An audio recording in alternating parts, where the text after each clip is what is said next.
The bass thundered through the floor like a living pulse, shaking the walls of the Moonlight District as if the entire building was breathing in sync with the music. Naomi Carter stood backstage, rolling her shoulders and shaking out her hands, trying to calm the electric anticipation coursing through her veins. This wasn't just another performance. This was the performance. The one that could change everything. At 24 years old, Naomi had traveled halfway across the world from Detroit to Seoul with nothing but a duffel bag, her dance shoes, and a dream that refused to die no matter how many times reality tried to stomp it out. She'd spent the last 3 months working part-time jobs, taking classes at underground studios, and auditioning for any crew that would give her a chance. Korea's dance scene was brutal, competitive, and unforgiving to outsiders, especially Black American women who didn't fit the traditional mold of what Korean entertainment expected. But Naomi had never been one to fit molds. She shattered them. 5 minutes, Naomi, called out Jin Ho, the stage manager, his voice cutting through her mental preparation. He gave her an encouraging nod, one of the few staff members who'd shown her genuine kindness since she'd arrived.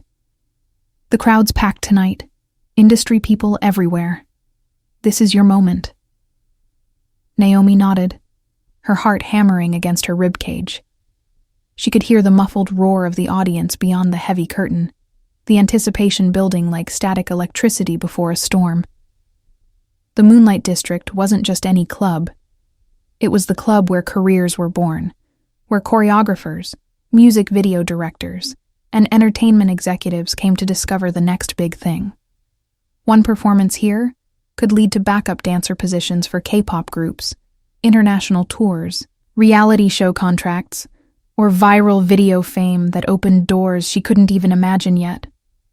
She checked her reflection in the scratched mirror hanging on the cinder block wall.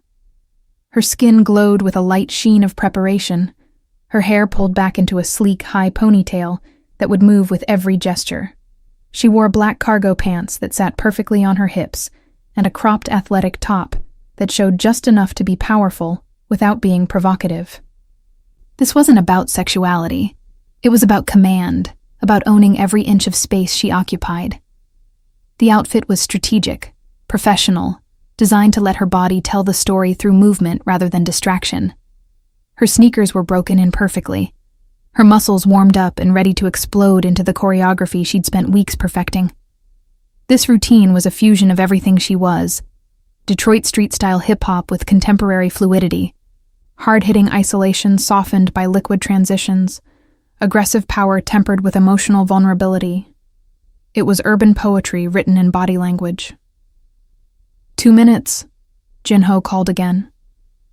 Naomi closed her eyes and took 3 deep breaths, centering herself the way her first dance teacher had taught her when she was 7 years old. You own the stage before you step on it. The performance starts in your mind. See yourself succeeding. Feel the success in your bones, and your body will follow. She could hear the MC warming up the crowd in Korean, his voice building excitement, dropping hints about an incredible international talent and something Seoul has never seen before.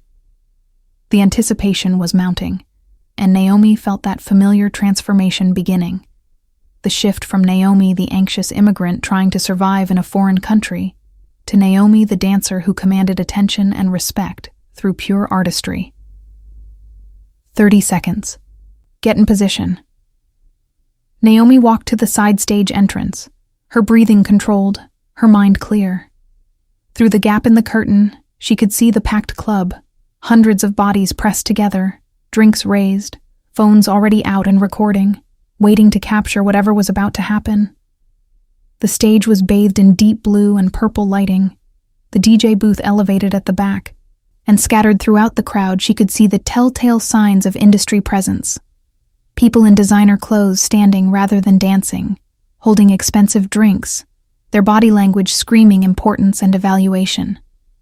But there was something else she noticed, something that made the hair on the back of her neck stand up in an inexplicable warning. High above the main floor, in a private booth that overlooked the entire venue like a throne surveying a kingdom, sat a group of men who radiated a different kind of power. Not the creative power of the entertainment industry, but something darker, more dangerous, more absolute. Even from this distance, even in the dim lighting, she could feel the weight of their presence. The booth was separated from the rest of the club by velvet ropes and two massive security guards who looked more like soldiers than bouncers. The men inside wore suits that probably cost more than Naomi's entire year of rent, and they sat with the kind of stillness that suggested they didn't need to move or gesture to command respect. Their mere presence was enough. And in the center of that booth, leaning back with one arm draped across the back of the leather couch, was a man who made all the others look like shadows.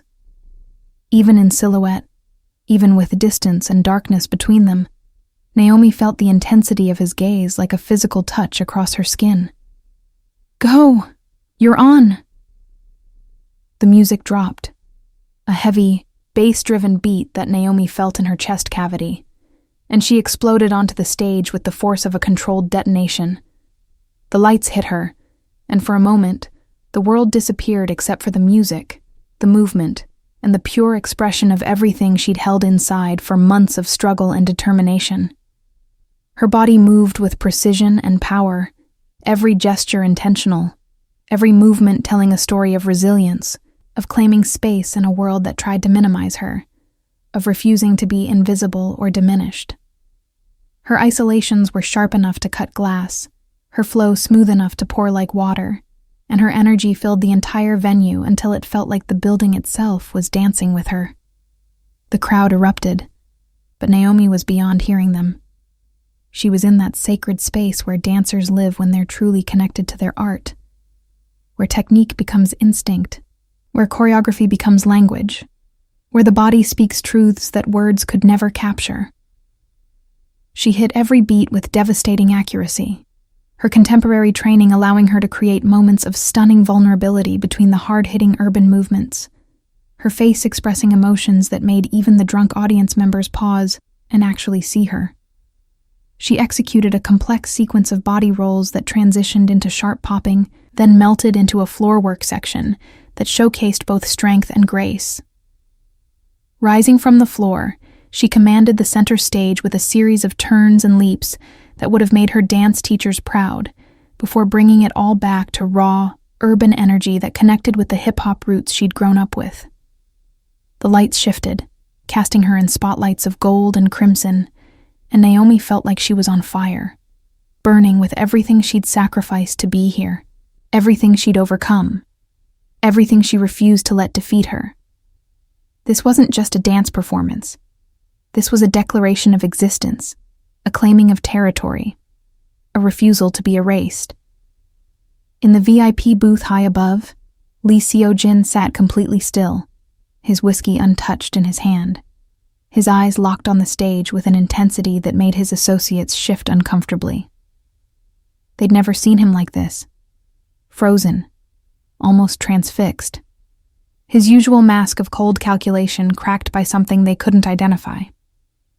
Seo-jin had come to the Moonlight District tonight for business, not entertainment. The club's owner owed him money and loyalty, and periodic appearances kept everyone properly afraid and obedient. He never paid attention to the performances.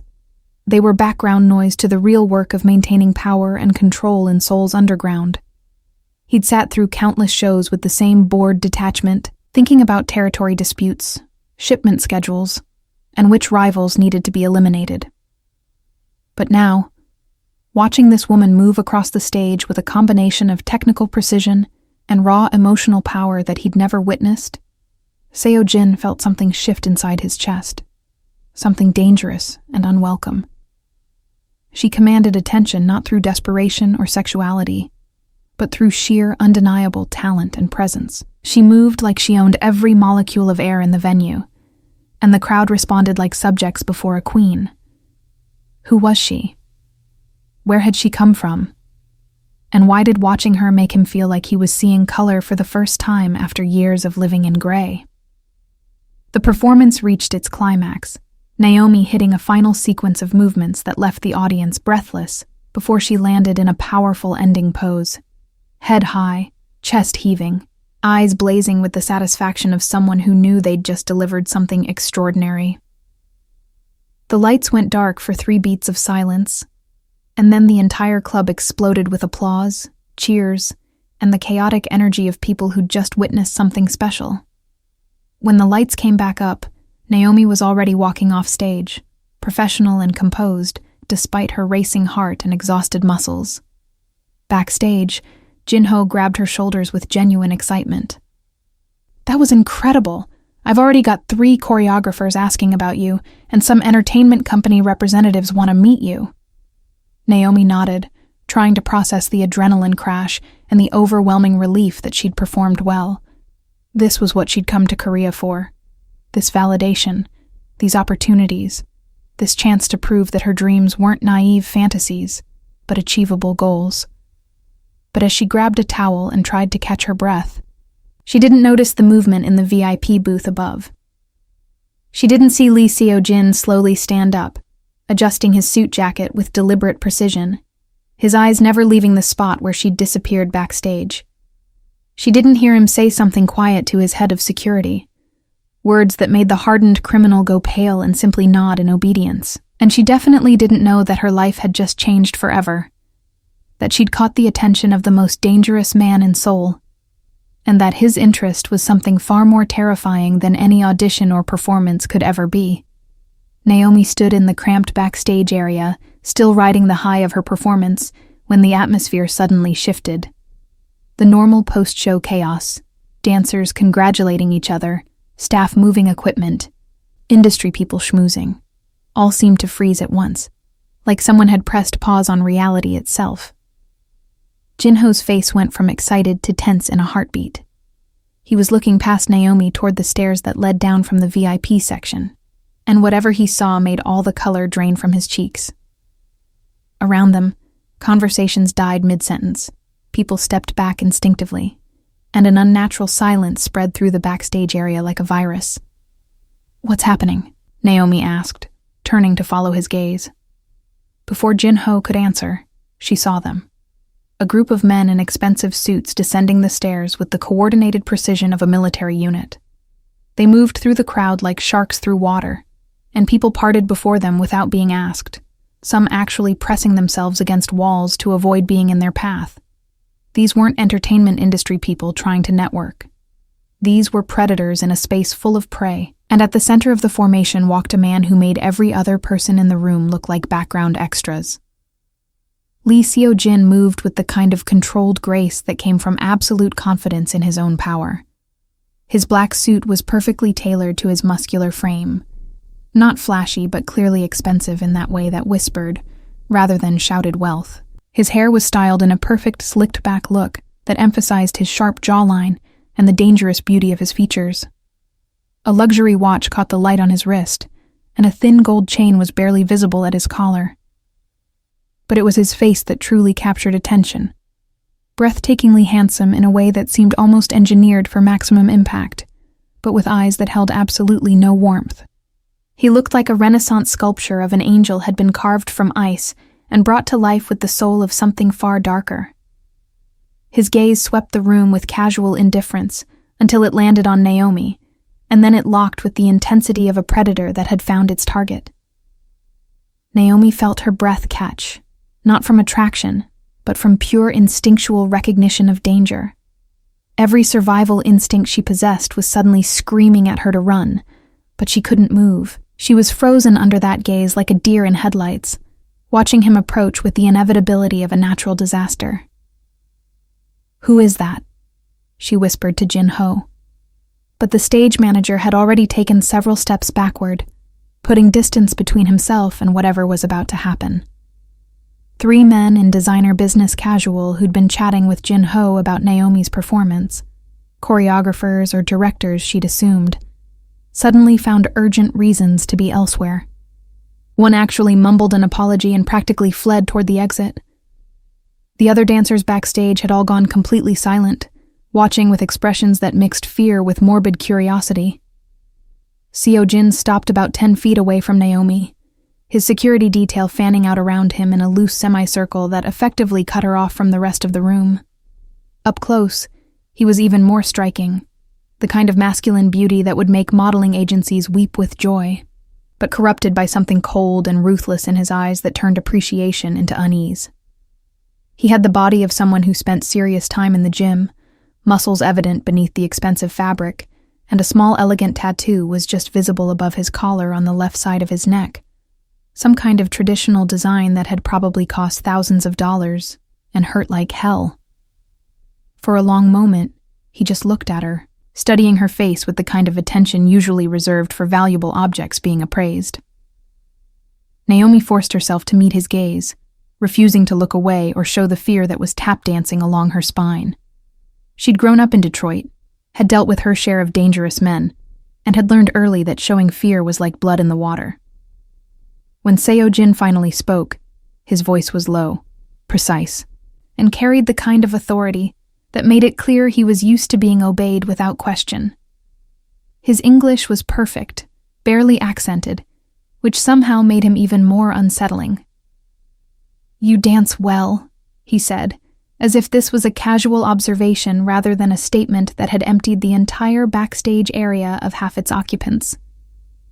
"Thank you," Naomi replied, keeping her voice steady despite her racing heart. She had no idea who this man was, but everything about the situation screamed danger.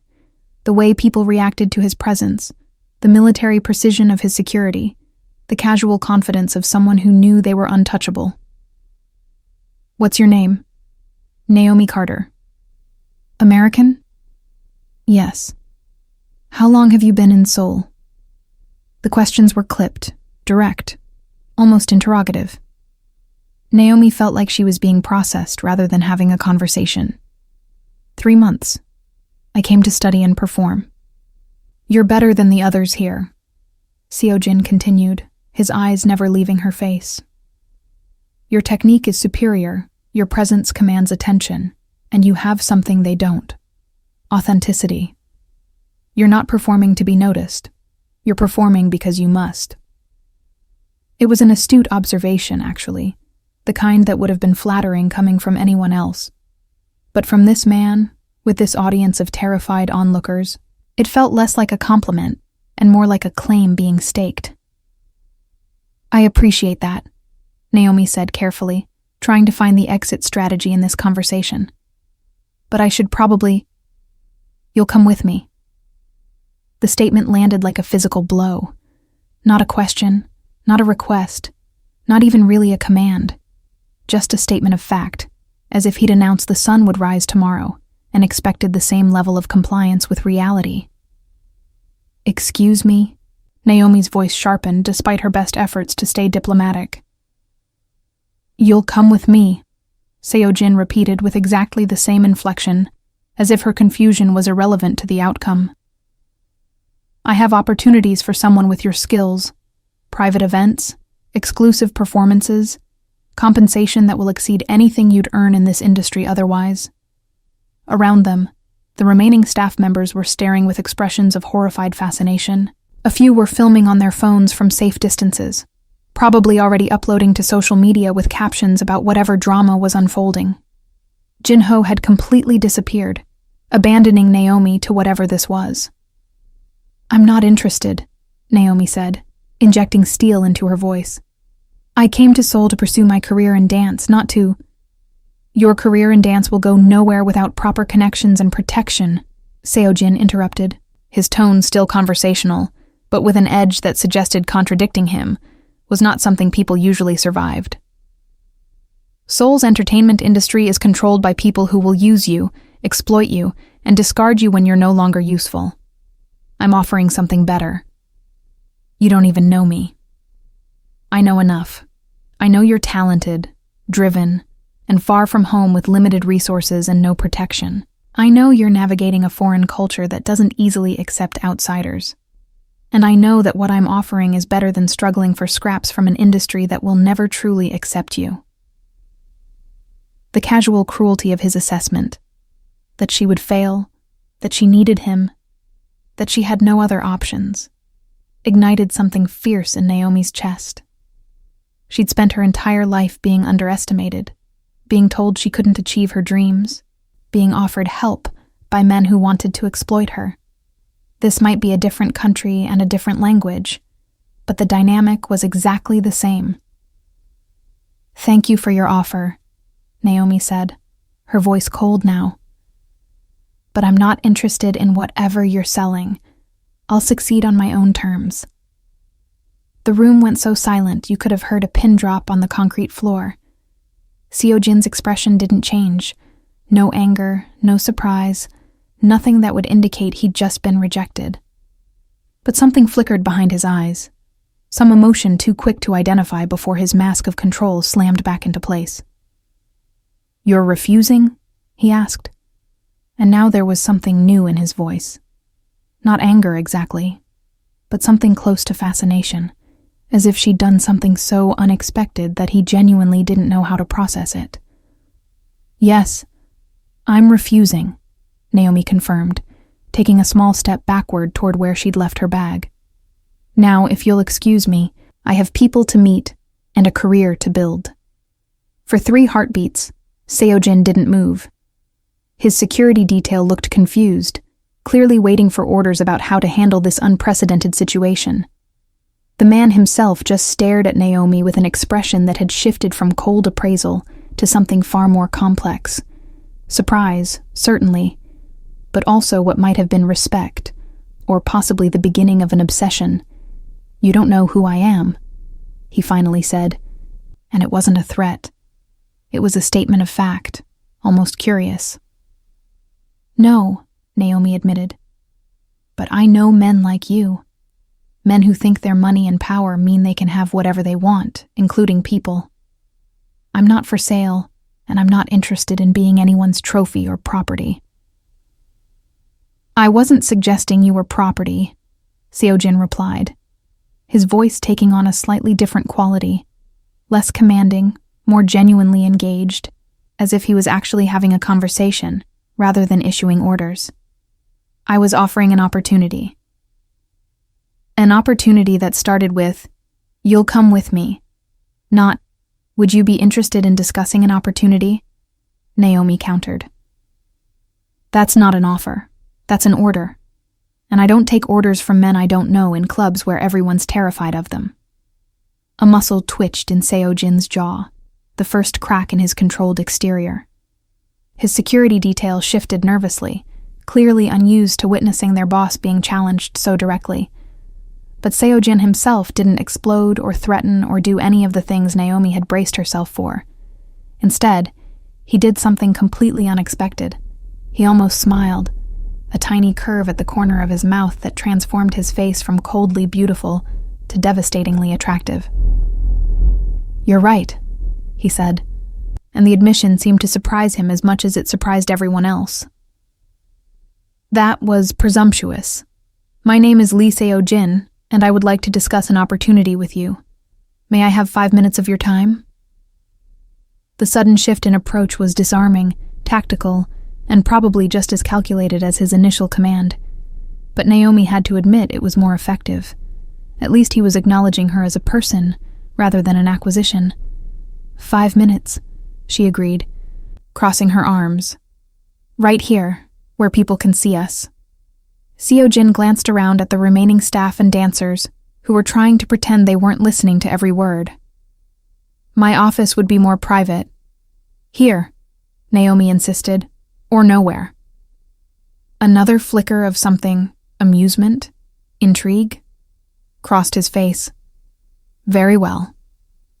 He gestured to his security team, who immediately stepped back several feet, creating a bubble of relative privacy while still maintaining their protective formation. "I run various entertainment and hospitality businesses in Seoul," Seo-jin began, which Naomi immediately recognized as code for something far less legitimate. "I host private events for clients who appreciate premium experiences and are willing to pay accordingly. Your performance tonight demonstrated exactly the kind of talent and presence my clients would pay extremely well to witness. I'm offering you exclusive contracts for these events, compensation of 50 million won per performance, full security, guaranteed career opportunities, and protection from the less savory elements of Seoul's entertainment industry." 50 million won, Naomi did the quick conversion in her head. Roughly $40,000 per performance. It was an insane amount of money, the kind that would not only solve all her current financial struggles, but set her up for actual success. It was tempting. Dangerously tempting. But nothing that paid that well came without strings, especially from a man whose presence cleared rooms and made grown adults flee in terror. "What kind of private events?" Naomi asked.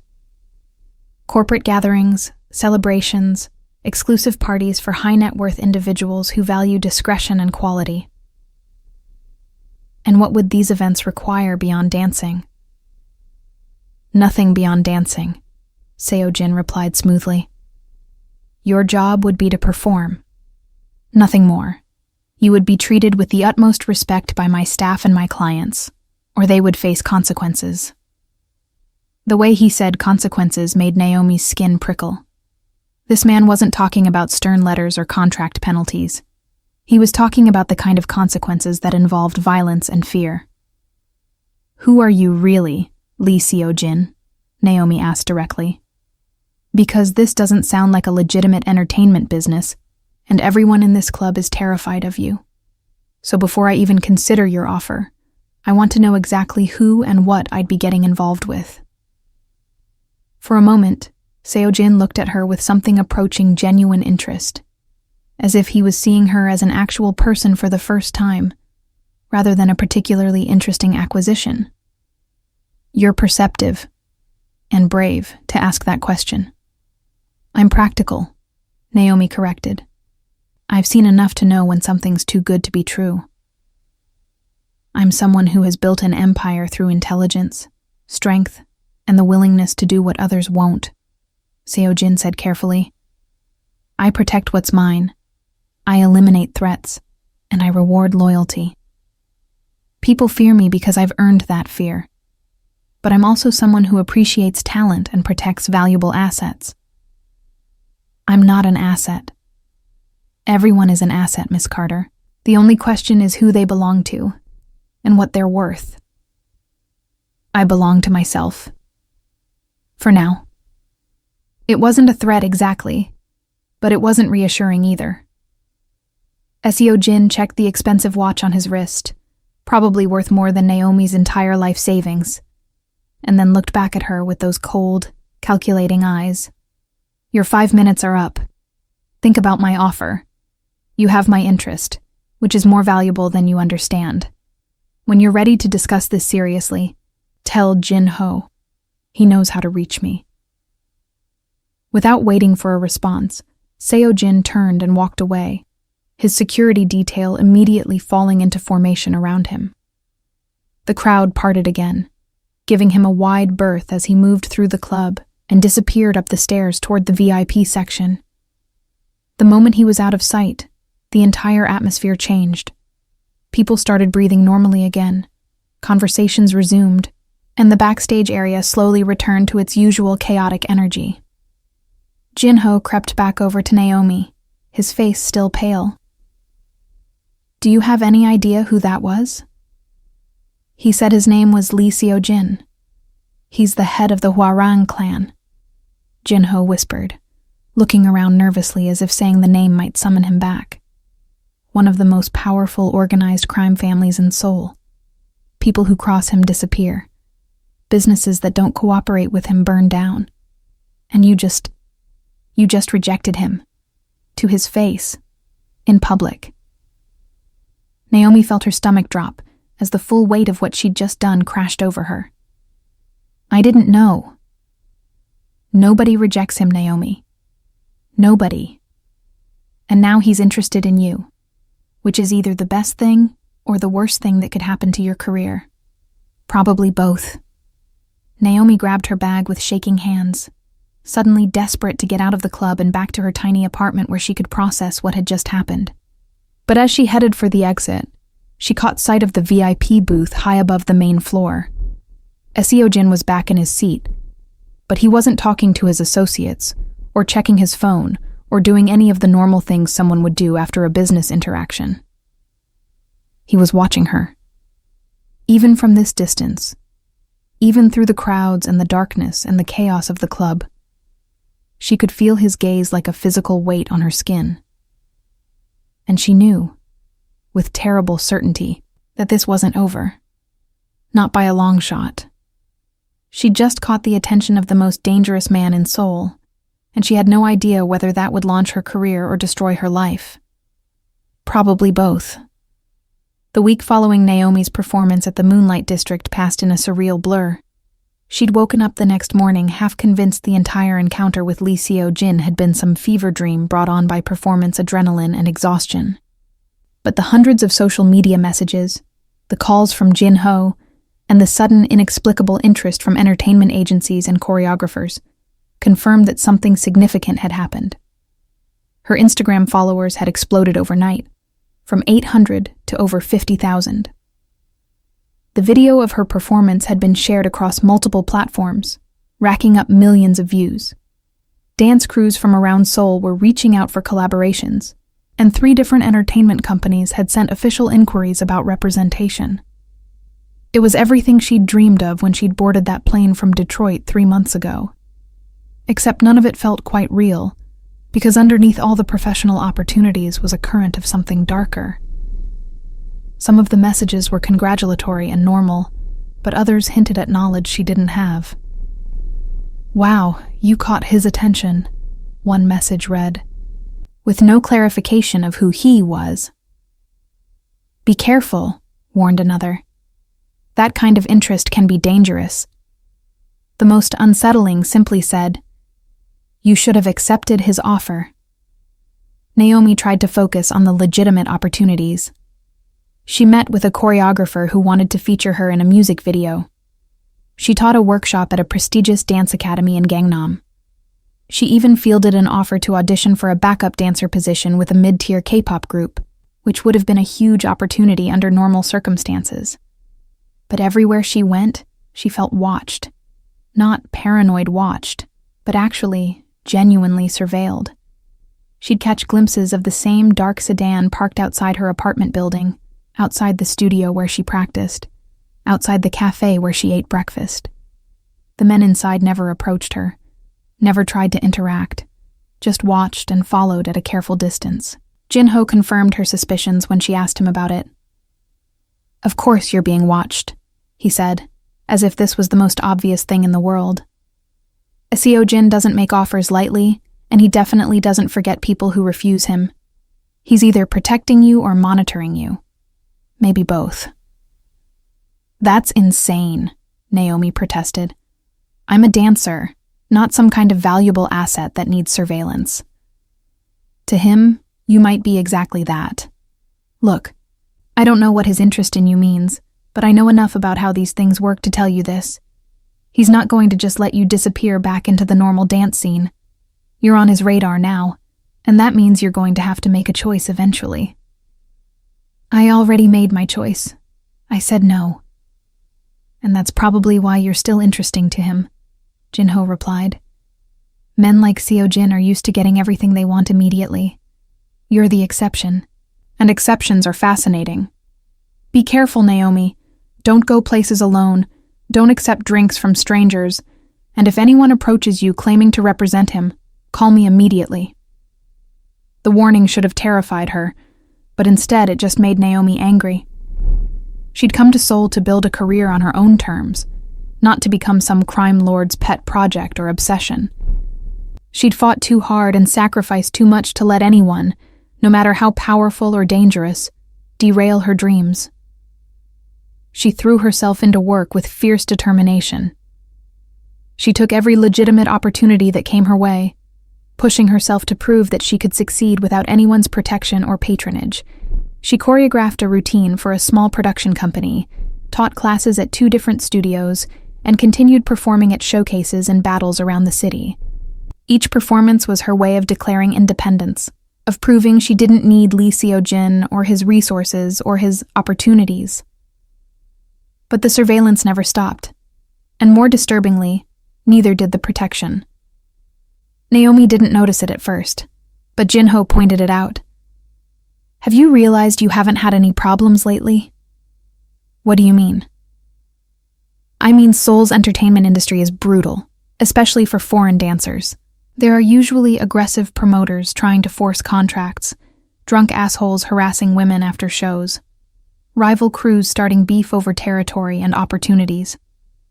But none of that's happened to you. Every show you've done has been perfectly safe. Every negotiation has been respectful. Every promoter has been professional. That's not normal, Naomi. That's protection. He was right.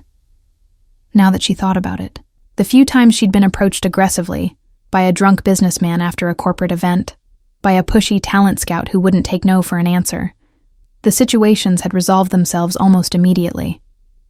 The businessman had been escorted out by security she hadn't called. The talent scout had received a phone call that made him go pale and apologize profusely before leaving. She was being protected, whether she wanted it or not. 3 weeks after the initial encounter, Naomi performed at an underground battle in Hongdae, one of Seoul's most vibrant nightlife districts. The event was raw, unpolished, and exactly the kind of authentic hip-hop culture she'd been missing. Crews from all over the city came to compete, and Naomi entered the cypher with the same fearless energy she brought to every performance. She killed it. The crowd went wild. The other dancers showed respect, and she won her battle against a well-known local crew. It felt like a pure victory, earned through skill rather than controversy or connections. As she walked off the makeshift stage area, riding the high of a clean win, a man approached her with a friendly smile. "Incredible performance," he said in English with a thick Korean accent.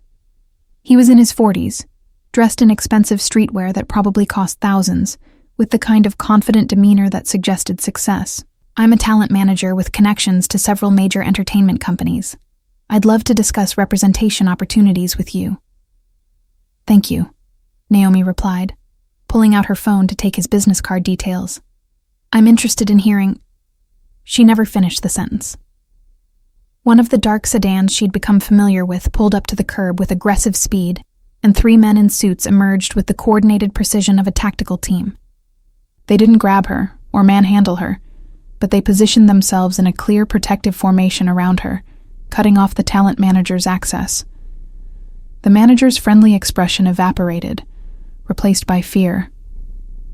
"I didn't know," he stammered, backing away with his hands raised. "I wasn't trying to. I'll leave. I'm sorry. I'm leaving." "What the hell?" Naomi demanded, whirling on the nearest suit. "What do you think you're doing?" "Protecting you," the man replied calmly. His English was perfect, his tone professional and utterly inflexible. "That man works for a company that specializes in exploitative contracts for foreign talent. He was going to offer you a deal that would have legally trapped you for years while paying you almost nothing. That's my decision to make. Mr. Lee thinks otherwise. I don't care what Mr. Lee thinks." Naomi's voice rose, drawing attention from the dispersing crowd. "I didn't ask for his protection.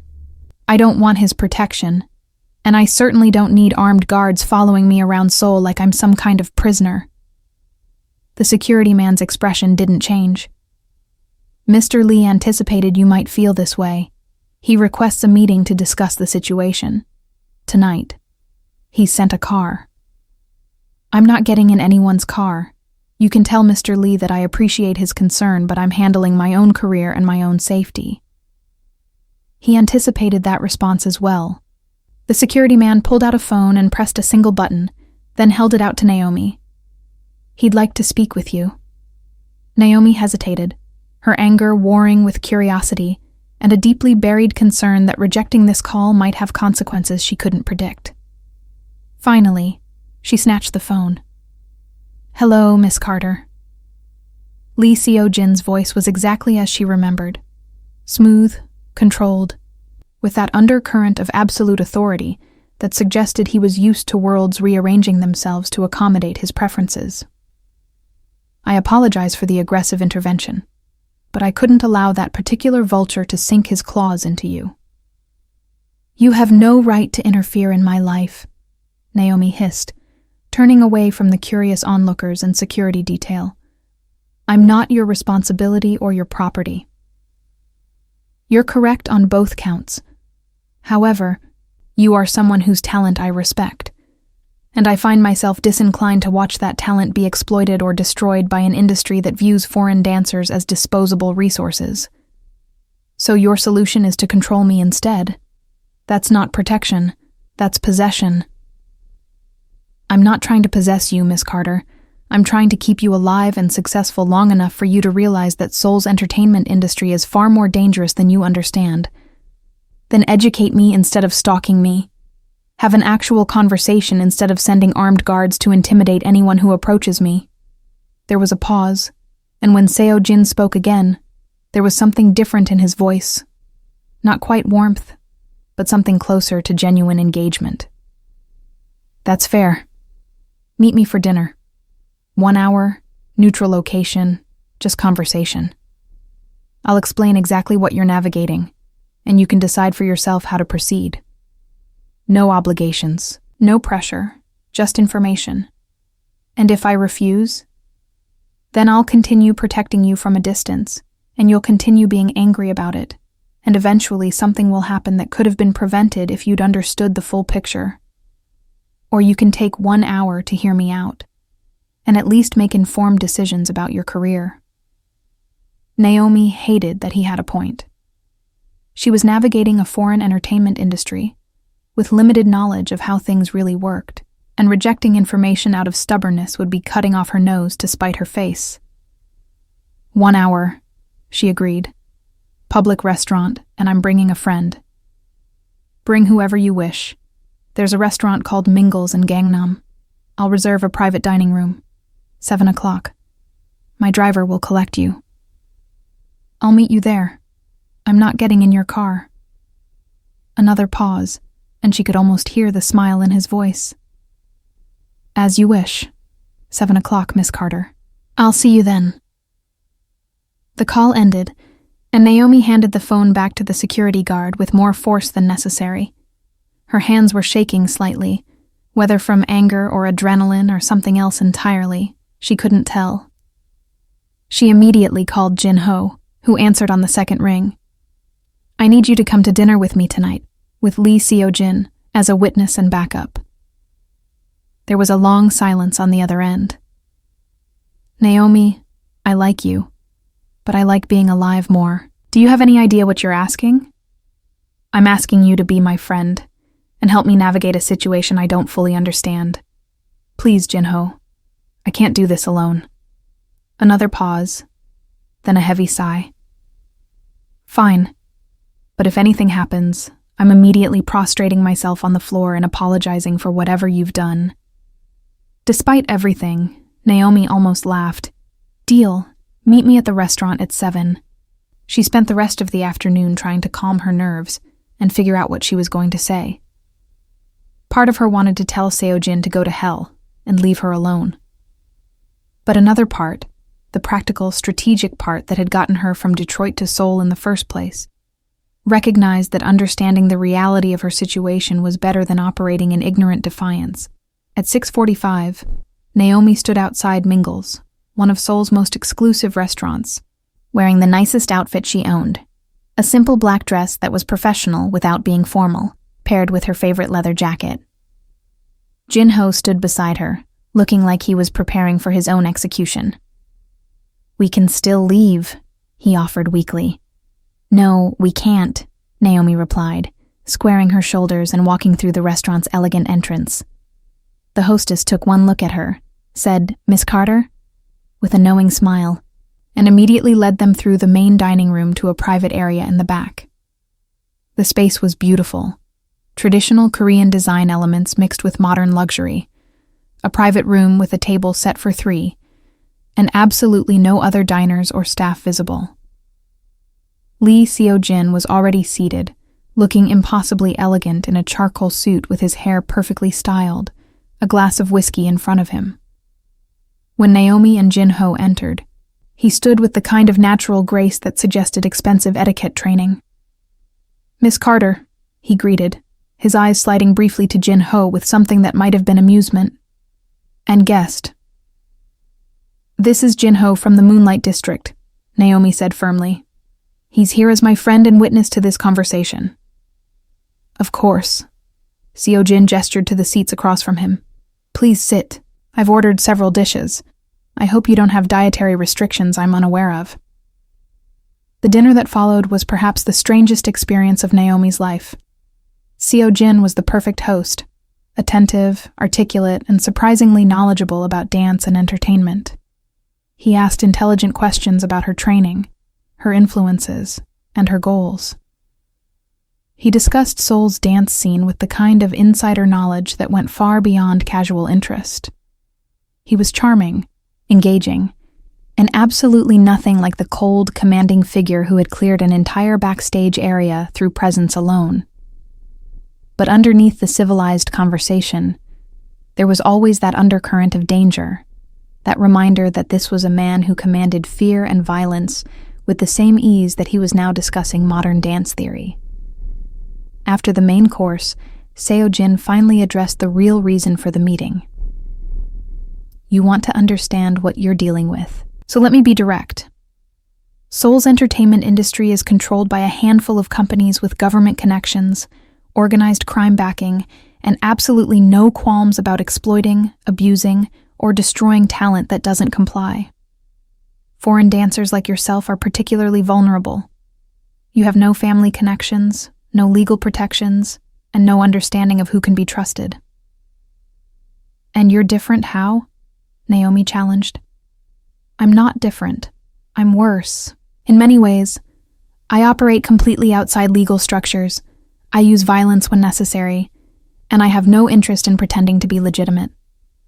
But I also have no interest in exploiting your talent or destroying your career. Quite the opposite. I find myself unusually invested in seeing you succeed." "Why?" The question hung in the air. Seo Jin studied her for a long moment before answering, and when he spoke, there was something raw underneath the controlled exterior. "Because you remind me that there are still people in this world who fight for what they believe in, who refuse to be owned or controlled, who maintain integrity in the face of power. That's rare. It's valuable.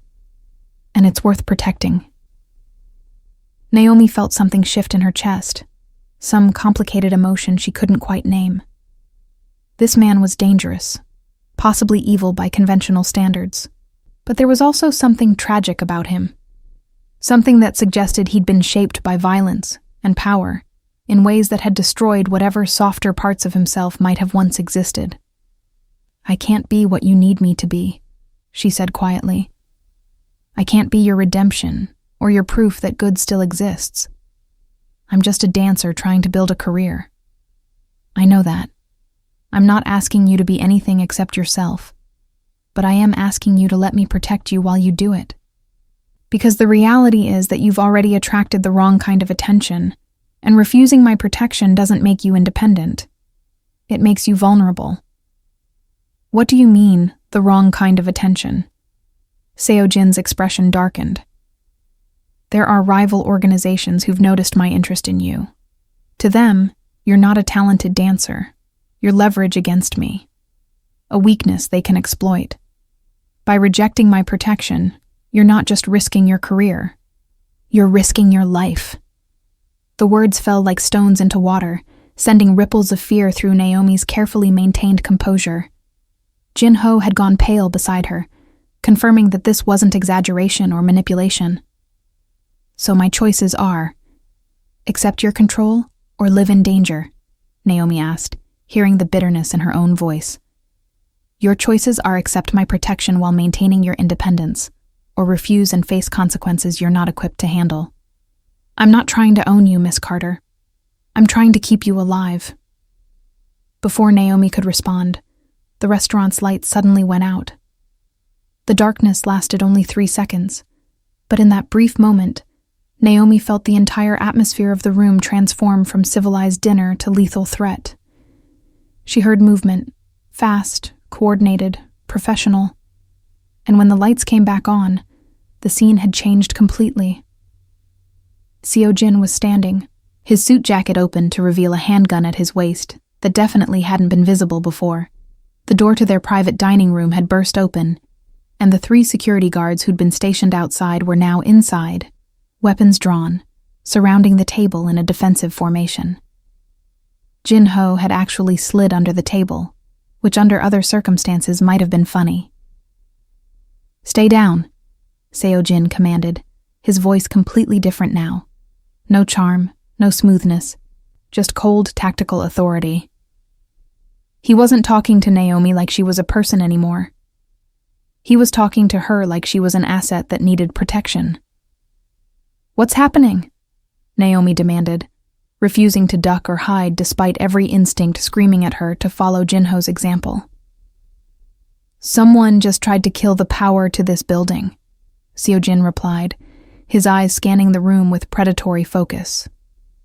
He pressed something on his phone, spoke rapid Korean to whoever answered, then looked at Naomi with an expression that was part frustration, part grim vindication. "They're here for you. The Jade Circle, a rival organization. They've been watching you, waiting for an opportunity to get to me through you. That's insane. I'm nobody. You're the first person I've shown interest in for years. That makes you valuable. That makes you a target." Seo-jin moved toward her with speed, grabbing her arm and pulling her behind him in one smooth motion. "We need to move. Now." The window to the private dining room exploded inward. Naomi screamed as glass shattered everywhere, spraying across the table and floor in a glittering cascade of danger.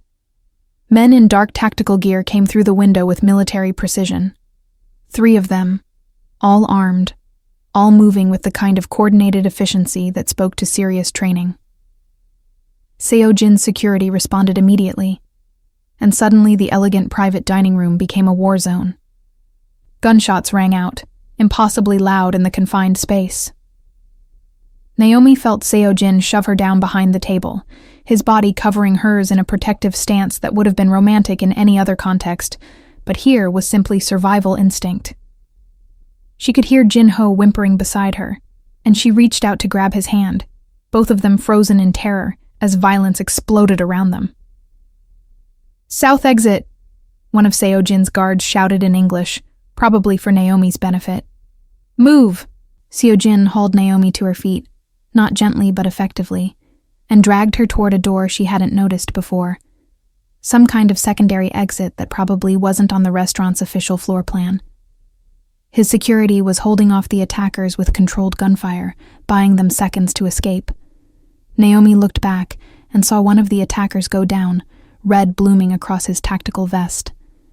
This was real. This wasn't a movie or a nightmare. People were actually dying, and it was because of her. They burst through the service exit into a kitchen where terrified staff were hiding behind steel counters. Seo-jin didn't slow down, just kept pulling Naomi through the maze of commercial cooking equipment, Jin-ho stumbling along behind them. More gunshots echoed from the dining room, and Naomi heard shouts in Korean that sounded both angry and desperate. They emerged into an alley where one of the black sedans Naomi had become familiar with was already waiting, engine running. The driver had his own weapon out, scanning the alley for threats. Seo-jin shoved Naomi into the back seat with enough force to make her gasp, then climbed in after her, Jin-ho scrambling in last. The door slammed shut, and the car accelerated before anyone had even put on seatbelts. "What the fuck?" Naomi shouted, adrenaline and terror combining into rage. What the actual fuck was that? "That was the reality I tried to warn you about," Seo-jin replied, checking his phone while simultaneously speaking rapid Korean to his driver.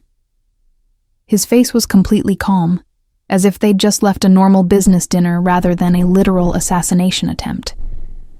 "The Jade Circle knows I have interest in you. They just tried to either kill you or kidnap you to use as leverage against me. Welcome to the world you refused to believe existed. People died back there. My security will handle it. The restaurant owner is one of mine. This will be cleaned up and forgotten by morning. But you, Miss Carter, can no longer pretend you're just a dancer navigating a normal career path. You're marked now, target painted. Every rival organization in Seoul will see you as either a weakness to exploit or an asset to claim." Naomi felt like she was going to be sick. This couldn't be her life. This couldn't be real. She'd come to Seoul to dance, to perform, to build something beautiful out of art and passion, not to be involved in gang warfare and assassination attempts. "I need to leave," she said, her voice shaking. "I need to go back to America. Right now. Tonight." "You can't." Seo-jin finally looked at her, and there was something almost sympathetic in his cold eyes. "They know who you are now. They'll track you, follow you, use you wherever you go. The only safe place for you is where I can protect you. So I'm trapped. I'm a prisoner. You're protected. There's a difference. Not from where I'm sitting." Naomi's voice cracked with emotion. "I didn't ask for any of this. I just wanted to dance." Seo-jin didn't respond immediately. The car wove through Seoul's streets at speeds that were definitely illegal. The driver clearly trained in evasive maneuvers. Jin-ho was quietly crying in the corner, probably traumatized beyond recovery. And Naomi felt her entire world collapsing around her, everything she'd worked for turning to ash, because she'd caught the attention of a man who existed in a world of violence she'd never imagined. "Where are you taking us?" she finally asked, exhausted. "My apartment. It's the most secure location I have. You'll stay there tonight, and tomorrow we'll figure out next steps." "What if I refuse?" "Then you'll die, probably within 48 hours. The Jade Circle doesn't give up easily, and now they know you're important to me. You have no safe options, except the protection I'm offering."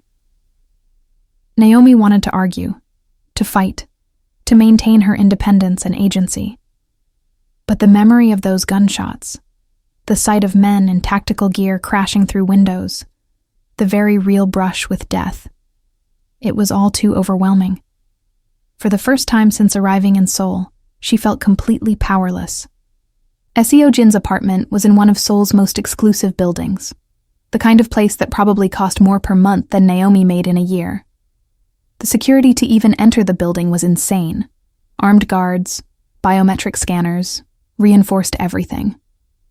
His actual apartment was on the top floor, taking up the entire level, with floor-to-ceiling windows offering stunning views of the city and interior design that screamed wealth and taste. "Guest rooms are down that hall," Seo-jin directed, pointing toward one wing of the massive apartment. "Everything you need should be there. Jin-ho, you'll stay in the second guest room. Neither of you leaves this apartment without my permission. Understood?" Jin-ho nodded frantically, clearly just grateful to be alive. Naomi wanted to argue but didn't have the energy. She was exhausted, traumatized, and completely out of her depth. "I'll have clothes and necessities brought up for both of you," Seo-jin continued, already pulling out his phone to make arrangements. "Tomorrow we'll discuss long-term security and how to proceed with your career." "My career is over," Naomi said bitterly. "How am I supposed to dance when I'm hiding in a crime lord's apartment because rival gangs want to kill me?" "Your career isn't over. It's just complicated now. We'll figure it out." Seo-jin's voice softened slightly, and he actually looked at her like she was a person rather than a problem to solve. "I know this isn't what you wanted. I know you hate me right now. But I promise you, I will keep you safe. That's not negotiable." Naomi wanted to scream at him that it was his interest that had endangered her in the first place, that he'd destroyed her life by paying attention to her, that she wished she'd never performed at that stupid club. But she was too tired, too scared, and too aware that he was right. She had no safe options except his protection. "I need to call my family," she said instead. "They'll worry if they don't hear from me. No calls until I can secure the lines. Calls can be traced, intercepted. Give me 24 hours to set up encrypted communications." "You're isolating me." "I'm protecting you. Learn the difference." Seo-jin's voice hardened again. "This isn't a negotiation, Miss Carter. This is survival. You can hate me tomorrow. Tonight, just accept that you're alive because I got you out of that restaurant before the Jade Circle could complete their operation." He was right, and Naomi hated that he was right. She nodded stiffly, then turned and walked toward the guest room he'd indicated, desperate for space and solitude to process everything that had happened. The guest room was absurdly luxurious, bigger than her entire apartment, with a bathroom that looked like a spa, and a bed that probably cost more than her student loans. Naomi sat on the edge of that expensive bed, and finally let herself break down, tears streaming down her face as the full weight of the situation crashed over her. She'd come to Seoul with dreams, with ambition, with plans. And now she was trapped in a penthouse apartment, protected by a crime lord from other criminals who saw her as expendable leverage. Her independence was gone. Her freedom was gone. And all because she'd been talented enough to catch the wrong person's attention. A soft knock on the door interrupted her breakdown. "Go away," Naomi shouted. "It's me." Jinho's voice, small and scared. "Can I come in?" Naomi wiped her eyes and opened the door. Jinho looked as traumatized as she felt, still pale and shaking. "Are you okay?" he asked. "No, are you?" Also no. He came in and sat on the edge of the bed beside her, both of them staring at the beautiful room that felt more like a prison than protection. "I'm sorry I got you into this." "You didn't get me into this. I got myself into this by being too good at what I do." Naomi laughed bitterly. "That's the irony, isn't it? I worked my whole life to be talented enough to be noticed, and now I'm being noticed by exactly the wrong people. What are you going to do?" "I don't know. Survive, I guess. Let him protect me until this blows over, then figure out how to rebuild my life from the ashes." "And if it doesn't blow over?" Naomi didn't have an answer for that. She just sat there in the luxury prison, looking out at Seoul's glittering skyline, wondering how her dreams had turned into nightmares so quickly. In the main living area, Seo Jin stood by the windows with his own glass of whiskey, looking out at the same city. His head of security approached cautiously. "The restaurant is clean. 3 casualties on their side, none on ours. The Jade Circle will know we responded effectively." "Good.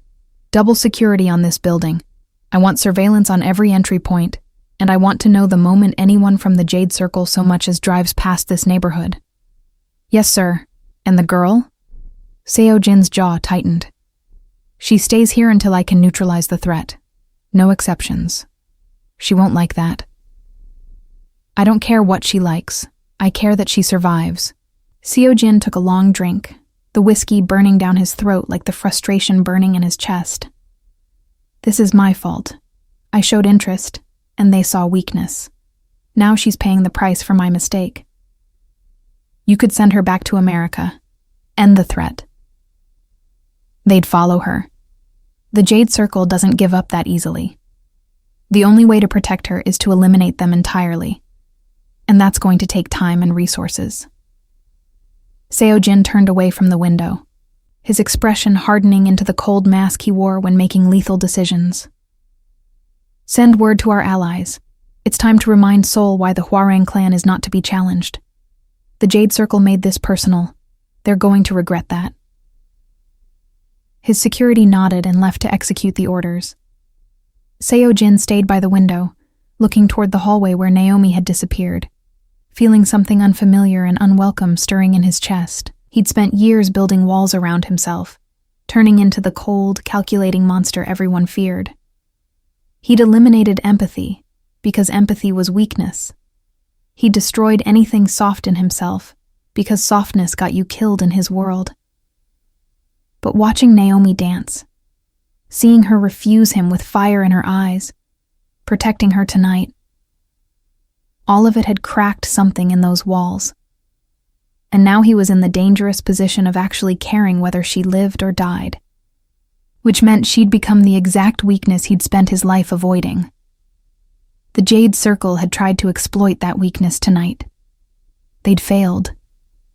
But they'd also proven that Seo Jin's interest in Naomi Carter was the most dangerous thing that had ever happened to her. And the worst part was, he had no idea how to keep her safe without keeping her prisoner. No idea how to protect her without controlling her. No idea how to honor her independence while ensuring her survival. He was going to have to figure it out, because the alternative, watching her die because of his interest, was unacceptable. Even if it meant becoming the villain in her story, he would keep her alive. That was the only thing that mattered now. Naomi woke up disoriented, taking several seconds to remember where she was and why she wasn't in her tiny apartment. The luxurious guest room materialized around her as consciousness returned, along with the crushing weight of yesterday's events. The assassination attempt, the gunfight, the realization that her life had become something from a thriller novel rather than the dance career she'd imagined.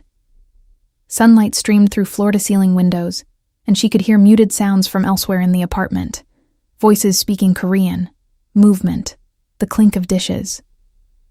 For a moment, she considered just staying in bed forever, hiding from a reality that had become too overwhelming to face. But Naomi Carter had never been a hider.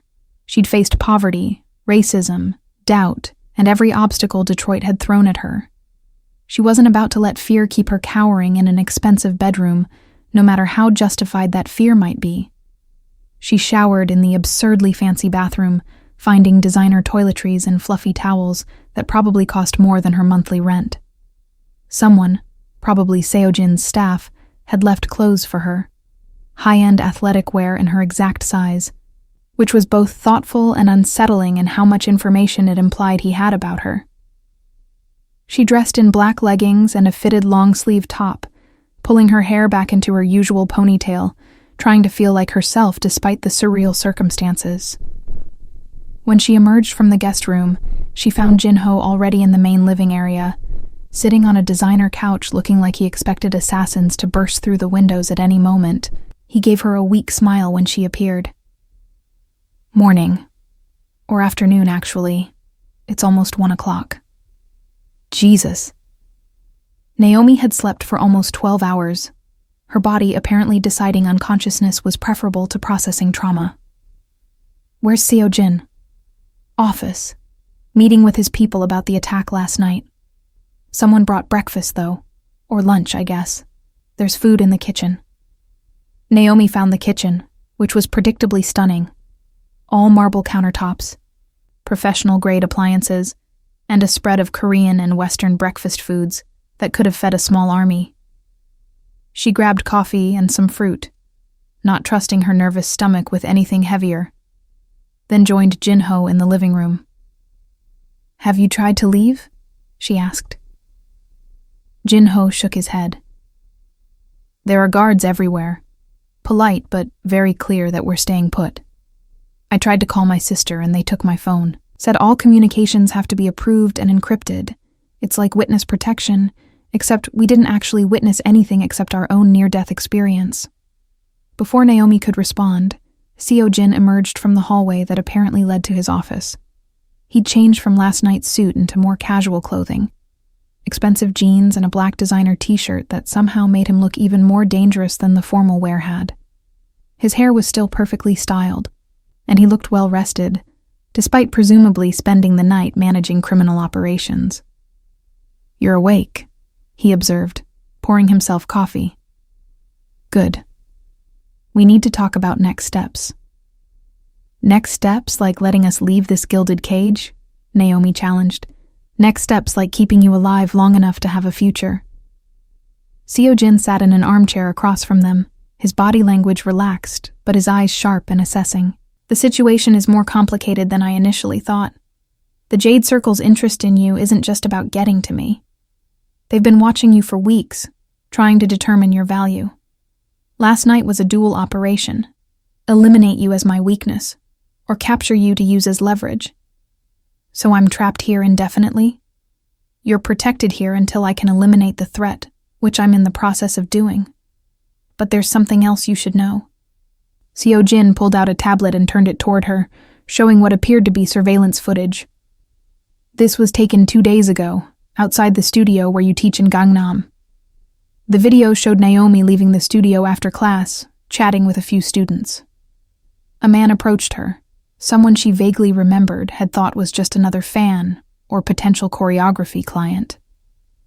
In the video, he handed her something. They talked briefly, and then he left. "I don't remember what he gave me," Naomi said, trying to recall the interaction. "Probably a business card or contact information. That happens all the time." "He gave you a tracking device," Seo Jin replied. "Small, embedded in a promotional flyer for a fake dance competition. The device was active for 36 hours before my security found and disabled it.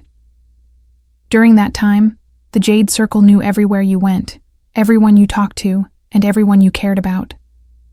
The implications hit Naomi like a physical blow. They'd been tracking her, mapping her life, identifying vulnerabilities. "Jin Ho," she gasped, looking at her friend. "Your sister." "Already under protection," Seo Jin interrupted. "The moment we identified the tracking device, I put surveillance and guards on everyone in your social circle. Jin Ho's sister is safe, as are the other dancers you're close with, and the staff at the studios where you teach. But that's temporary. The real solution is eliminating the Jade Circle's leadership so thoroughly that whatever remains of their organization is too fractured to pose a threat." "You're talking about killing people," Naomi said, the words tasting bitter in her mouth. "I'm talking about neutralizing a threat to your life and the lives of innocent people around you. Yes, that involves killing. Welcome to my world, Miss Carter. I didn't ask you to enter it, but here we are. This is insane. I'm a dancer, not some crime lord's—" She struggled to find the word. What was she to him exactly? An obsession? A responsibility? A mistake? "You're someone I've decided to protect," Seo Jin said quietly. "Whether you want that protection or not is irrelevant at this point. The threat exists. I'm dealing with it. And in the meantime, you'll stay here where you're safe." "For how long?" "As long as it takes. Days, weeks, possibly longer. I have operations in motion, but the Jade Circle has significant resources and political connections. This isn't something I can resolve with a single strike." Naomi felt her world shrinking to the dimensions of this beautiful apartment. Her career, her independence, her dreams, all of it on hold indefinitely, while Seo Jin waged war against people she'd never even heard of until yesterday. "I can't just sit here doing nothing." "You won't be doing nothing. This apartment has a full gym, a dance studio in the lower level that you're welcome to use, and anything else you need can be provided. You can continue choreographing, training, teaching via video if you want. Your career doesn't have to stop completely. It just has to adapt." "Adapt to being a prisoner, you mean?" "Adapt to being alive," Seo Jin corrected, and there was something sharp in his voice now. "You're angry. I understand that. But your anger doesn't change reality. The Jade Circle tried to kill you last night. They will try again if given the opportunity. I can either keep you locked in this apartment where you're safe but frustrated, or I can let you leave and collect your body from whatever street they dump it on after they've finished using you to hurt me. Those are your options." The brutal honesty of it silenced Naomi's protests. He was right, as much as she hated admitting it. She could rage against the circumstances all she wanted, but that wouldn't change the fact that people with guns and resources and absolutely no moral limits wanted her dead or captured. "Can I at least contact my family?" she asked quietly. "My mom will be worried if she doesn't hear from me." "I'll have an encrypted line set up by tonight. You can call her then, but you'll need to be careful about what you say. No specifics about location or situation. Just enough to reassure her you're okay." "What am I supposed to tell her?" "Hey, Mom. I'm fine. Just hiding from a criminal organization that wants to kill me because I accidentally caught the attention of a MAFIA boss." "Tell her you're working on a special project that requires limited communication. Tell her Seoul's been amazing. Tell her whatever keeps her from panicking and getting on a plane to find you. Because that would put her in danger too." Naomi hadn't even thought of that. The possibility that her family could become targets simply by association. The weight of it all was crushing, making it hard to breathe. How did this become my life? You were talented in the wrong place at the wrong time, Seo-jin replied. That's not your fault, but it is your reality now. Over the following days, Naomi discovered that luxury imprisonment was still imprisonment, no matter how beautiful the cage. Seo-jin's apartment was spectacular, with every amenity she could want. The dance studio he'd mentioned was professional grade, with mirrors, bars, and sound system that would make any choreographer weep with joy. The gym was better equipped than most commercial facilities. There was a library, a home theater, a kitchen stocked with whatever food she requested. But none of it changed the fact that she couldn't leave, couldn't go to classes, couldn't perform, couldn't meet with choreographers or pursue the opportunities that had been materializing before the attack. Her Instagram messages kept piling up, people wanting to work with her, collaborate, offer jobs, and she couldn't respond to any of them. Her career momentum had been completely frozen at exactly the moment it had been building towards something real. Jin-ho left after 3 days, once Seo-jin's security determined it was safe for him to return to his life. He promised to check on Naomi's apartment, water her plants, and cover for her with the studios where she taught. But his departure left Naomi even more isolated, alone in the apartment with only Seo-jin and his rotating cast of security personnel for company. Seo-jin himself was a complicated presence. He wasn't there constantly. His criminal empire apparently required frequent attention. But when he was home, he was surprisingly normal. He didn't treat her like a possession or a burden. He brought her books when he learned she liked reading. He asked about her choreography when he found her working in the dance studio. He even joined her for dinner some evenings, their conversations ranging from stilted and hostile to surprisingly engaging, depending on Naomi's mood. She learned things about him in those conversations, details that complicated her feelings about her captor-protector. He'd been born into the Hwarang clan, raised from childhood to take over leadership. His father had been killed by a rival organization when Seo-jin was 17, forcing him to assume control years before he was ready. He'd had to become ruthless to survive, had to eliminate empathy and compassion, because they were liabilities in his world. "Did you ever want anything else?" Naomi asked one evening, after he'd shared a particularly brutal story about consolidating power in his early 20s. "Before all this, did you have dreams that didn't involve organized crime?" Seo-jin was quiet for a long moment, staring at his whiskey glass. "I wanted to be an architect," he finally admitted. "I used to draw building designs, imagine creating spaces that would make people feel something. But that life was never an option. My father made sure I understood from the time I could walk that I belonged to the clan, not to myself. That's sad.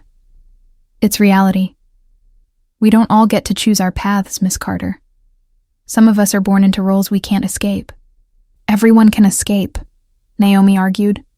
"It might be hard, might cost everything, but there's always a choice." Says the woman who chose to pursue dance despite poverty, racism, and every logical argument against it, Seo-jin replied, and there was something almost like admiration in his voice. "Your optimism is refreshing. Naive, but refreshing. Your cynicism is depressing. My cynicism has kept me alive in a world that kills optimists."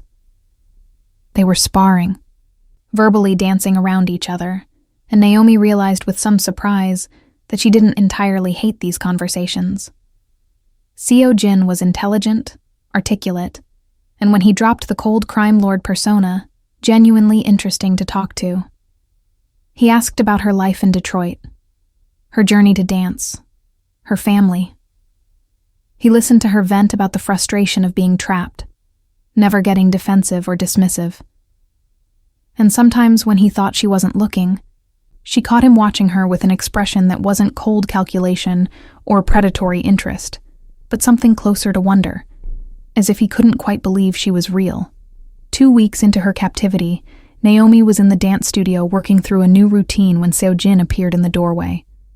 She'd gotten used to him watching her practice sometimes, standing silent and still like he was witnessing something sacred, rather than just physical exercise. "How long are you going to keep me here?" she asked, not stopping her movement. "I told you, as long as it takes to eliminate the threat." "That's not an answer. That's an evasion." Seo Jin stepped into the studio, his presence filling the space in a way that made Naomi's skin prickle with awareness. He was still in business attire, suit pants and a white dress shirt with the sleeves rolled up, his usual watch and gold chain visible. Even dressed down, he radiated that controlled power that made him simultaneously magnetic and terrifying. "The truth is, I'm making progress, but it's slower than I'd like," he admitted. "The Jade Circle has connections I didn't fully appreciate. Eliminating their leadership without triggering a war that could destabilize all of Seoul's underground requires precision and patience. So I could be here for months. Possibly." Naomi stopped dancing, breathing hard from exertion and frustration. "I can't live like this, Seo Jin. I can't put my entire life on hold indefinitely. Dance careers are short. I have maybe 10 more years before my body won't be able to do this at a professional level. Every month I'm hidden away here is a month I lose. Opportunities that pass to other dancers. Momentum that dies." "I know, and I'm sorry." The apology sounded genuine, which somehow made it worse. "But I'd rather you have a delayed career than a short life. That's not your choice to make." "It became my choice the moment my interest painted a target on your back." Seo Jin moved closer, and Naomi had to fight the urge to step back. He wasn't threatening her, but his proximity was intense, overwhelming in a way that had nothing to do with fear, and everything to do with a more complicated reaction she didn't want to examine. "You think I don't understand what I've cost you? You think I don't feel responsible for destroying the life you were building? I'm trying to fix this, Naomi. I'm trying to give you back your freedom. But I can't do that if you're dead." It was the first time he'd used her first name, and hearing it in his voice did something strange to her heart rate. "You can't protect me forever." "I can try." "That's not protection. That's possession." "Then tell me what you want me to do," Seo Jin challenged, and there was frustration in his voice now, cracks in his usual controlled exterior. "You want me to let you leave, knowing the Jade Circle is actively hunting you? You want me to put you on a plane to America, knowing they'll follow you and potentially hurt your family to get to me? You want me to just... what? Stop caring whether you live or die? I want you to let me make my own choices, even if they're dangerous." "I can't." The admission was quiet, almost vulnerable. "I thought I could. I thought I could just offer protection and respect your independence and somehow balance those things. But I can't watch you walk into danger. I physically cannot do it. Which means you're right. I am keeping you prisoner. But it's the only way I know to keep you alive." They stood there in the dance studio, breathing hard like they'd been physically fighting instead of just arguing. The air between them felt electric, charged with tension that was part anger, part frustration, and part something neither of them wanted to name. "I hate you," Naomi said, but her voice lacked conviction. "I know," Seo Jin replied, "but you're alive to hate me, which is all that matters." He turned and left the studio, leaving Naomi alone with her complicated emotions and the growing, terrifying realization that her feelings about Lee Seo Jin were far more complex than simple hatred or resentment. She was starting to understand him, starting to see the man beneath the monster, starting to care about him in ways that were absolutely inappropriate given that he was literally holding her captive. And that was perhaps the most dangerous thing of all. More dangerous than the Jade Circle, more dangerous than assassins and tracking devices and criminal warfare. The danger of seeing her captor as human, of empathizing with the choices that had made him into what he was, of feeling something that looked suspiciously like affection, mixed with her anger and fear. Naomi sat down on the studio floor, putting her head in her hands, and tried very hard not to cry. because she was starting to realize that even if Seo-jin succeeded in eliminating the threat, even if she got her freedom back, something fundamental had changed. She'd seen behind the curtain of Seoul's underground world.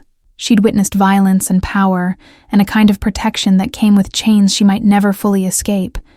And worst of all, she'd started to care about the man who'd inadvertently destroyed her dreams while trying to keep her alive. The breakthrough came 5 weeks into Naomi's captivity, though not in the way anyone expected. Naomi was in the dance studio, her usual refuge when the walls of the apartment felt like they were closing in, working through a routine she'd been choreographing. It was aggressive, emotional, full of the frustration and complexity of her current situation. Every movement was a conversation with herself about freedom, protection, choice, and the increasingly complicated feelings she had about her captor. She hadn't heard Seo-jin come in, didn't realize he was watching until she caught his reflection in the mirror during a turn. He stood in the doorway with an expression she'd never seen before. Not cold, not calculating, but something raw and unguarded that made her breath catch. "How long have you been there?" she asked, stopping mid-movement. "Long enough." He stepped into the studio, and there was something different about him today. His usual controlled exterior seemed fractured, cracks showing through that suggested whatever news he had wasn't entirely good. "We need to talk." Naomi grabbed a towel, her heart rate accelerating for reasons that had nothing to do with exercise. "That sounds ominous. It's complicated." Seo-jin sat on the floor. Actually sat on the floor like a normal person rather than maintaining his usual rigid posture. And Naomi found herself sitting across from him, cross-legged like they were having a casual conversation rather than whatever this was about to be. "I have good news and bad news. The good news is that I've successfully eliminated most of the Jade Circle's leadership. Their organization is fractured, their operations disrupted, and the threat level against you has decreased significantly." Relief flooded through Naomi, so intense it almost made her dizzy. "So I can leave? Go back to my life?" "That's where it gets complicated," Seo-jin continued, and the crack in his voice made her focus sharply on his face. "The bad news is that in retaliation for what I've done, the remaining Jade Circle leadership has put a significant bounty on you. Not to kill you, to capture you alive and use you to draw me out. 500 million won to anyone who can deliver you to them unharmed." The number was staggering. Roughly $400,000. That kind of money would motivate not just criminals, but ordinary people, opportunists, anyone desperate enough to see Naomi as a payday rather than a person. "So nothing's changed," Naomi said bitterly. "I'm still trapped." "No, everything's changed. The threat is different now, broader but also more manageable. Before, you were being hunted by a coordinated organization. Now you're being hunted by bounty seekers, which is easier to defend against, but impossible to completely eliminate, unless I kill every criminal and desperate person in Seoul." "So, what are you saying?" Seo-jin looked at her with an intensity that made her skin prickle. "I'm saying you have choices now. Real choices. I can keep you here indefinitely, protecting you from every possible threat. Or I can let you go, with security and resources to manage the risk. Or..." He paused, as if the next words were difficult to say. "Or you can choose to stay with me, not as a prisoner, but as something else." "Something else," Naomi repeated, her heart hammering. "What does that mean?" "It means I'm asking, not ordering. It means I'm acknowledging that over the past 5 weeks, something has changed between us. At least it's changed for me. You're not just someone I'm protecting anymore. You're someone I care about. Someone I want in my life, if you'll have me in yours." The confession hung in the air like smoke, impossible to ignore or dismiss. Naomi stared at him, trying to process what he was saying. Lee Seo-jin, cold, ruthless crime lord who'd killed people with the same ease he ordered breakfast, was admitting to having feelings for her. And the terrifying part was that she couldn't immediately reject the idea, because somewhere in the past 5 weeks of captivity and conversation and complicated dynamics, Something had changed for her too. We can't. She struggled to find words. You're a criminal. You've killed people. You kidnapped me, essentially, even if you call it protection. And now you're asking me to what? Date you? Become your girlfriend? Your kept woman? I'm asking you to see me as a person, not just the role I was born into, Seojin replied quietly. I'm asking if maybe, in the time we've spent together, you've seen something in me worth knowing, worth caring about. I know what I am, Naomi. I know what I've done. But I also know that you've made me feel something I thought I'd eliminated from myself years ago, the capacity to care about someone else's happiness more than my own control. That's not fair, Naomi whispered, feeling tears prick her eyes. You can't hold me captive for weeks and then act like we've been having some kind of normal relationship that could lead to this. You're right. It's not fair. Nothing about this has been fair to you. But I'm not asking you to forget what happened or pretend the circumstances were normal. I'm asking if, despite everything, you feel something too. Because I see the way you look at me sometimes. I hear the way our conversations have changed from hostile to genuine. I notice that you don't flinch away from me anymore. That sometimes you almost seem like you want to be near me. Naomi wanted to deny it, but she couldn't. He was right about all of it. Somewhere between the anger and fear and forced proximity, she'd started to see Lee Seojin as human. More than human, as someone tragic and complicated and capable of care, despite everything his life had taught him to be. Even if I did feel something, she said carefully, that doesn't mean we could ever work. You live in a world of violence and crime. I'm a dancer. Our lives are completely incompatible. Are they? Seojin moved closer. Close enough that she could see the flecks of gold in his dark eyes. Close enough to feel the heat radiating from his body. I've been thinking about this constantly. What if I could change? Not completely. I can't erase my past, or suddenly become legitimate. But what if I could step back from the most violent operations? What if I could focus on the legal businesses I own and let my lieutenants handle the darker elements? What if I could build something different? Something that would let me have a life beyond just surviving and maintaining power? You'd do that? For me? I'd do that for us, if you're willing to try. I'm not asking you to give up dance or become part of my world. I'm asking if we could find a way to bridge our worlds, where you have your career and freedom, and I have you in my life, and somehow we make it work despite the impossibility of it. It was insane, completely insane. Dating a crime lord, trying to build a relationship with someone who'd kidnapped her, hoping that love could somehow redeem or change a man who'd built an empire on violence. Every logical part of Naomi's brain was screaming that this was a terrible idea, but the part of her that had gotten to know Seojin over the past weeks, the part that had seen him laugh at her stories, had watched him listen to her choreography ideas with genuine interest, had caught glimpses of the man he might have been if his life had taken different paths. That part was whispering something different. I need time, she finally said. I need to leave this apartment. Get back to my life. Have space to think about this without the forced proximity and security concerns and everything else clouding my judgment. Of course. Seojin stood, offering her his hand to help her up. She took it, feeling electricity spark where their skin touched. You can leave today, right now if you want. I'll provide security, discreet, not intrusive, and I'll respect whatever decision you make about us, even if that decision is to never see me again. And the bounty? Still active, but manageable. My security will keep you safe while you rebuild your career and figure out what you want. It should have been an easy choice. Take her freedom, run from this complicated man and his dangerous world, rebuild her life without looking back. But as Naomi looked at Lee Seojin standing in his dance studio wearing his expensive clothes and his careful control with cracks showing through, she knew it wouldn't be that simple. because she'd fallen for him.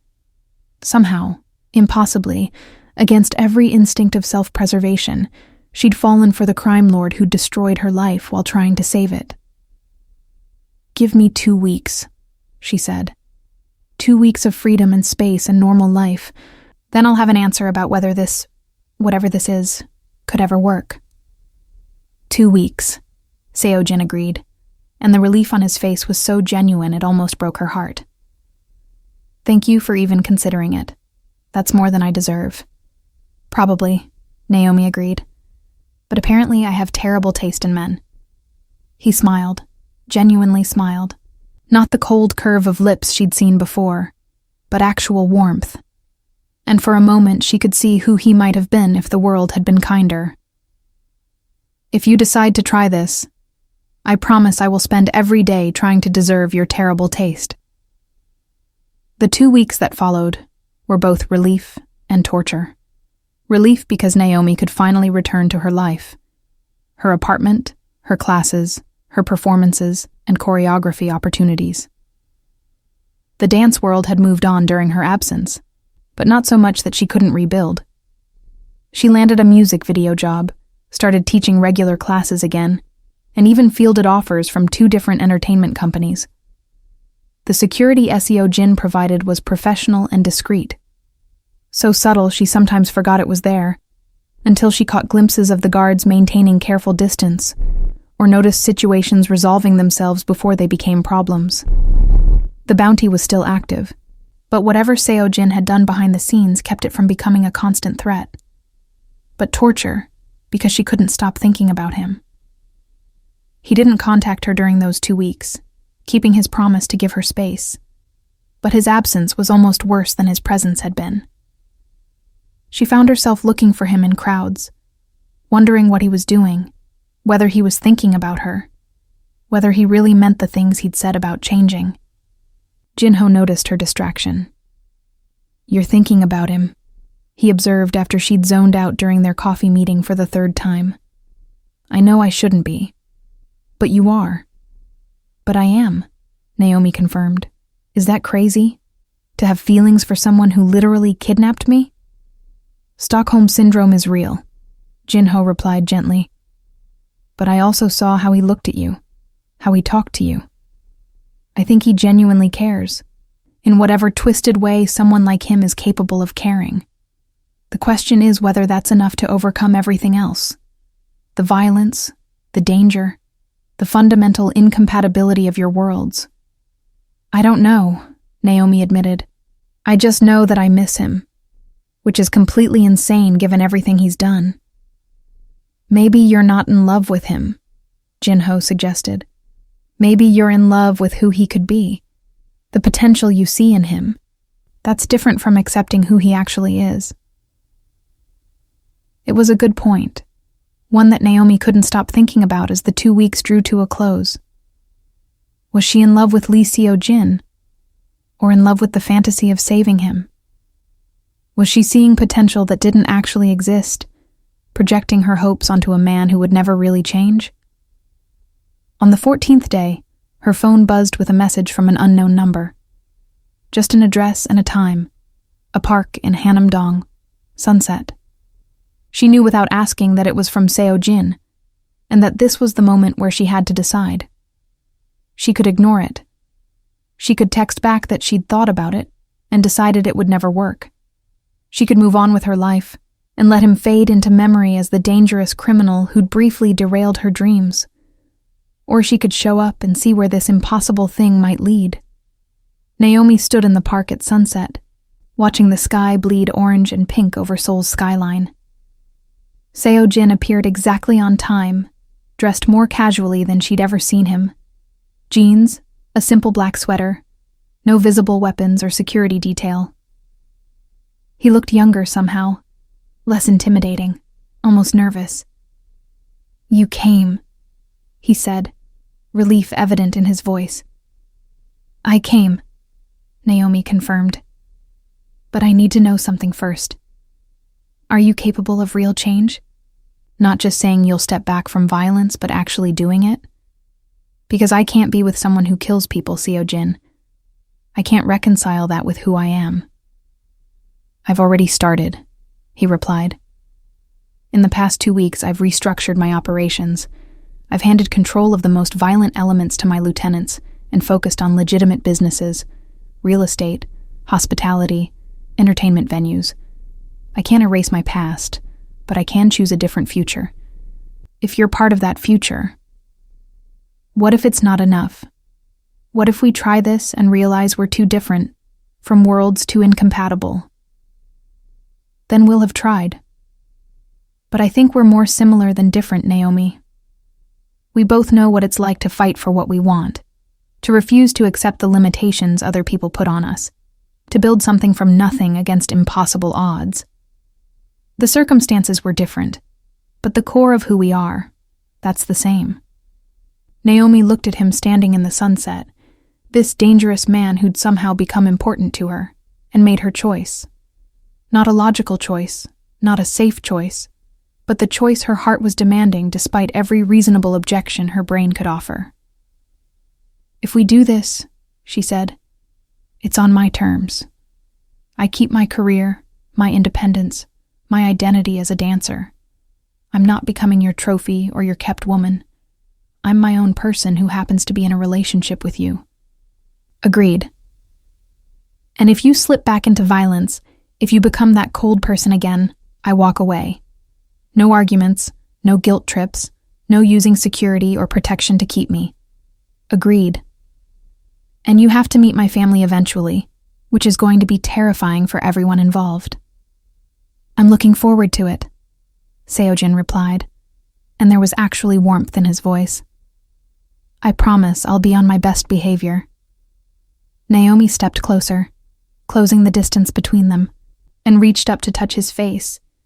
He leaned into her hand like he was starving for contact, for gentle human connection that had nothing to do with power or control. This is crazy, she whispered. Completely insane, he agreed. We're probably going to fail spectacularly. Most likely. But we're doing it anyway? We're doing it anyway. Seojin wrapped his arms around her waist, pulling her close, and for the first time since that night in the Moonlight District, Naomi felt safe and chosen rather than trapped and protected. She's coming with me, he murmured, repeating his declaration from that first night, but with completely different meaning. But this time, she's choosing to come. That makes all the difference. Naomi kissed him as the sun set over Seoul, sealing her choice with all its risks and impossibilities. She was choosing to try, to believe that people could change, that love could be stronger than violence, that two incompatible worlds could somehow find a way to coexist. It wasn't logical, it wasn't safe, but it was hers, and that was all that mattered. In the months that followed, they built something neither had expected.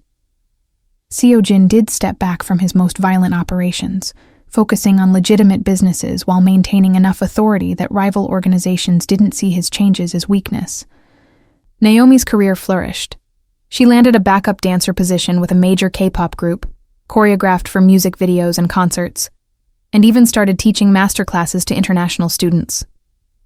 They kept their relationship relatively private, partly for safety, and partly because explaining it to anyone required conversations neither was eager to have.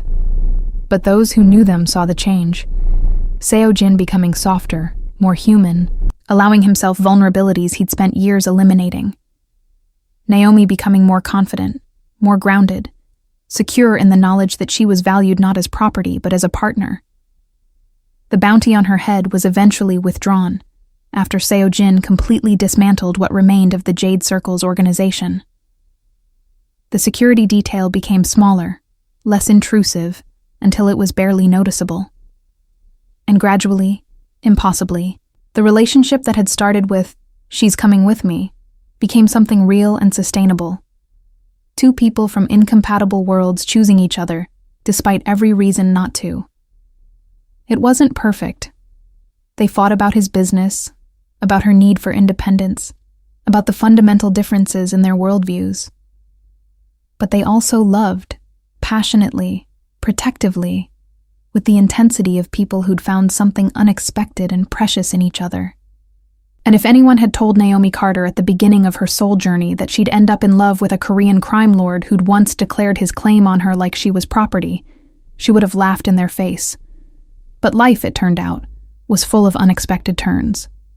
And sometimes the most dangerous choice led to the most beautiful destination. She'd come to Seoul to dance, to build a career, to chase dreams. And she'd done all of that. But she'd also found something she'd never expected. Someone who saw her not as a conquest or an asset, but as the force of nature she'd always been. And that, ultimately, made every risk worthwhile.